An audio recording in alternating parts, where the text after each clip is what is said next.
There are moments in life when we feel like we are doing everything right, yet something inside whispers, this isn't it. We set goals, we hit milestones, we grow, we achieve, but deep down there's still a pull towards something more. Not bigger, just truer. I am Sayan, and on today's episode of Inner Peace, Better Health, we are not talking about mindset hacks or productivity system.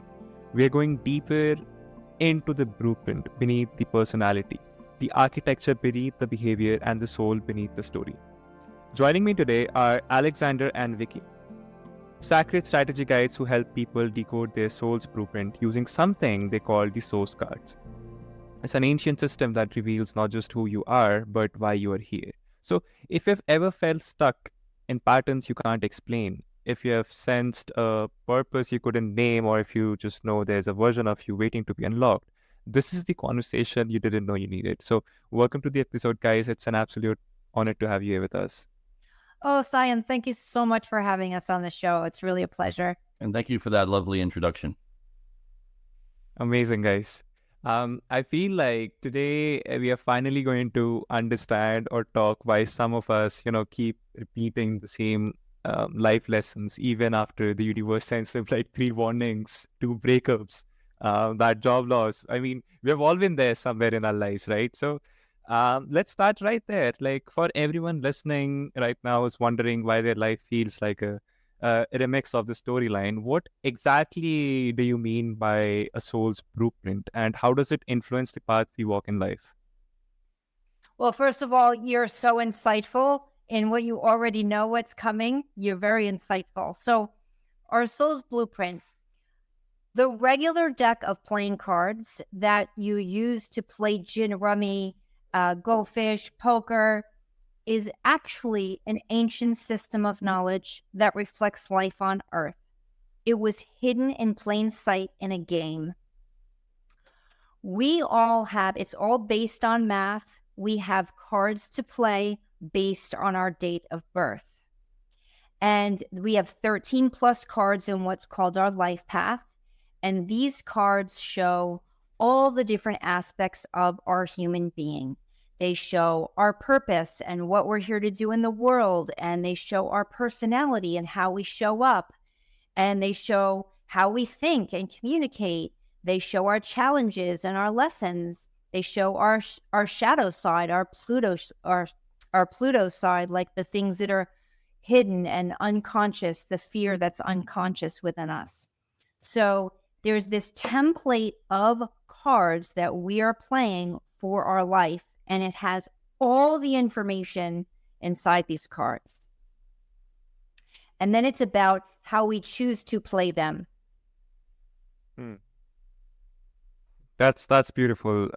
Yeah, it makes destiny sound to me like less like fate and more like freedom with direction.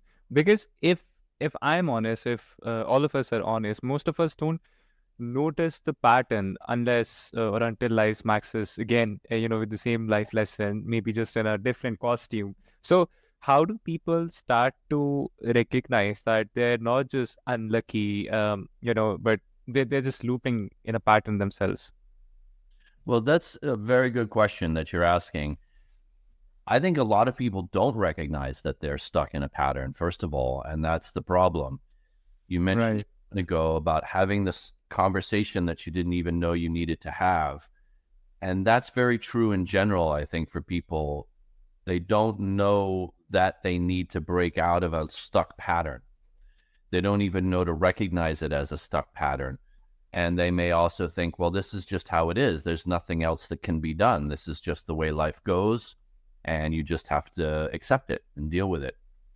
So the first problem is even helping people to see that they don't have to stay stuck, because there's something better. There's a better possibility.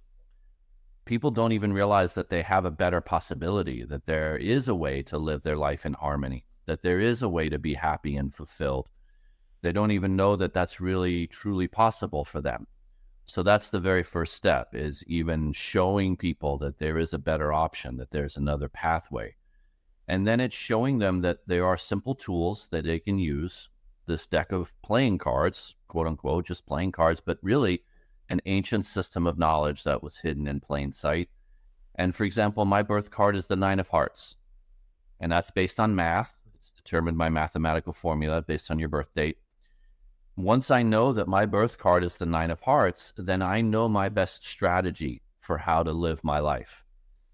And I'll also be able to recognize where the stuck patterns are, where I'm not in harmony with myself, or where I'm stuck playing out the low side of my card. So that's what we do with people. We show them the patterns, and then we give them the plan. Okay, here's the patterning, and here's how you can shift it. Here's how you can literally play your cards right to have a better life experience. I love that. I love that. Thank you so much, Alexander. Yeah, it tells me awareness is the doorway, but it's not the destination, right? It feels deeply empowering, and once that doorway opens, right, there's another layer that starts to unfold.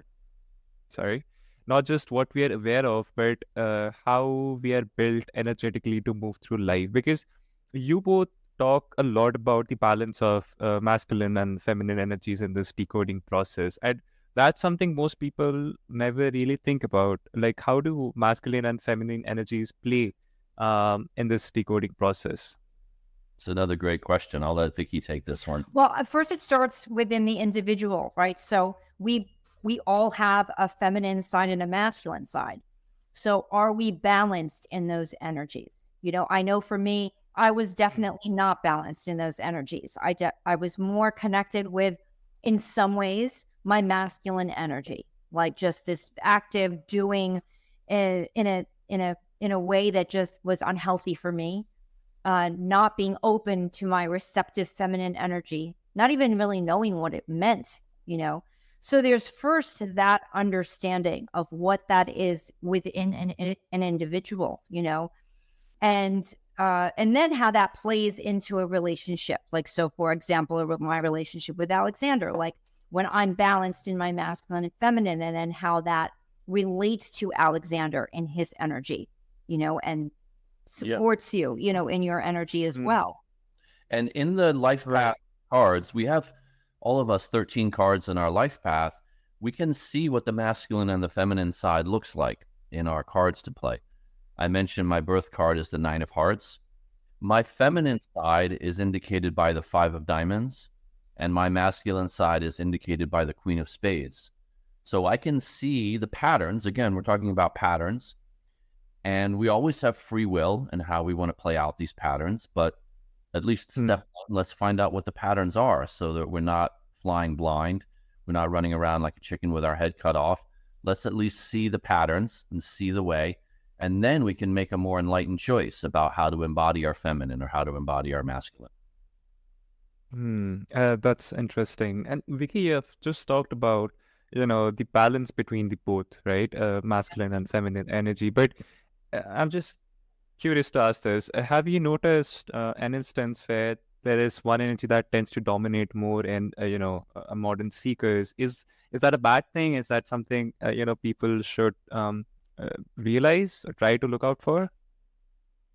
I do think that it is important to have a balance, because it could be, I think it could hurt energetically, hurt in a physical, like for me, I know that it hurt my physical body, like because I wasn't being open to like a feminine, like the vulnerability, like feminine energy is about being vulnerable also, you know? And so it's like, it's really being able to activate both, I feel like, to be healthy in oneself. You know, it's that there's a balance of both energies. Absolutely right. That makes sense. Harmony is powerful always, but a lot of people who look like they have it all together are actually running on imbalance. I've seen this too many times in my life myself, which brings me to something I think a lot of listeners will relate to. And that's what's a recurring pattern you see among high achievers, say leaders, entrepreneurs, artists that you have worked with. Well, one recurring pattern is that they often feel lonely. They often don't feel like they have someone to talk to, like in the old cliche that it's lonely at the top. Right. When you're truly leading and being out in front, then by definition, we are not Right. going to be following the crowd. So I've noticed that among high achievers, there's a real need, a hunger to have a mentorship or camaraderie or a sounding board, someone who they can talk to understand what's the right decision to make, because otherwise it can feel very lonely, that it's all up to them on their own shoulders. Hmm. Wow. And I think, yeah, I agree. Like that really put things in perspective. Like, is that a, let me ask you, is that a bad thing? You know, being lonely, is that is It's that not a a bad bad thing? thing. It's just, to your question, it's a consequence of walking in our own path. It can be a Mhm. solitary path. A lot of the Right. great spiritual traditions will say that the spiritual path is a solitary path. I think that also Mhm. applies to high achievers because, again, if you Right. are a leader, then you're going to be out in front of the herd. You're not following the herd. And if you're out in front, then it may be challenging to have other people with whom you can ask questions or talk about what decision is the right one to make. So I found in my coaching practice that I work with these kinds of individuals, CEO types, leaders in their field, and they really welcome having a trusted confidant or a trusted advisor or a trusted mentor that they can ask questions and they can share the things that they're worried about because they don't want to show to their business, the people who work for Right. them, they don't want to show them that they have doubts or fears or worries, but they still have doubts, fears, and worries. So they need someone to talk to process these things that they may struggle with and get clear answers for. Absolutely. That makes a lot more sense. Thank you, Alexander. That really put things in. Yeah. Also, to add to that, when you said about being lonely, there's a difference between being alone and being lonely. Yeah. So, like, being alone Absolutely. could be so supportive for someone to have their own space and to be with themselves, right? But being lonely indicates that there's something lacking or something missing. There's something that like some void, I think, that the person is feeling, which is a different thing. You know? Yeah. Absolutely. I agree. I agree. Full 100%. Yeah, and that makes a lot more sense. The way Alexander did, explained his perspective, because most of us are taught to grade our goals, right? Not our inner GPS. So for the person listening to us right now who feels a little bit off track, maybe feels disconnected from the rest of the world, how does knowing their blueprint help them reset and move forward? That's a great question. That's probably the most important question because knowing our cards to play, which we are calling your blueprint, your 13 cards in your life path, knowing that shows you how to consciously align your life in the way that's going to satisfy your soul. I'll say that again. It shows you how to consciously align your life in a way that is going to satisfy your soul. And high achievers can have a lot of success and reach the top of the food chain, but feel unfulfilled because they're not playing their cards right. They're not in harmony with themselves. So that's what we like to do is show people their cards to play and then show them how to be in alignment with their cards to play. And then that's what gives their life a sense of fulfillment and satisfaction. Thank you so much, Alexander, and Vicky. You didn't just share insights. I feel like you created intimate space, for our listeners that they can connect with when they're listening to it, whenever or wherever they are. And before we just wrap it up, I just want to ask for anyone who is curious to know more about the Sacred Cards or about you, where can they reach out to you and know more about the Sacred Cards itself? So they can go to thesourcecards.com. That's our website. You can find out your cards to play by entering your birthday on the homepage. And you can also get the book, Play Your Cards Right, A Sacred Guide to Life on Earth. You can learn your life path of cards, learn all the different aspects. I'm telling you, there's a lot of aha moments that happens for people when they find out their cards to play. It's kind of like everything just falls into place, like in making sense, like, oh, no wonder these experiences, my life is this way, I'm playing these cards for my life. So thesourcecards.com, and there's lots to explore on the website, lots of offerings. And I definitely recommend getting the book. Alexander wrote it, and it's really clear and concise with this system of knowledge, explaining how to use it. Wonderful. Thank you so much, Viki. Perfect. Dear listeners, I'll have these details in the show notes for you so you can check them out anytime at your own convenience. And with that comes an end to today's very grounded conversation with Alexander and Viki. And to everyone listening, if today stirred something in you, don't just ignore it. That pull you feel, that's not confusion. That's your blueprint calling you back home.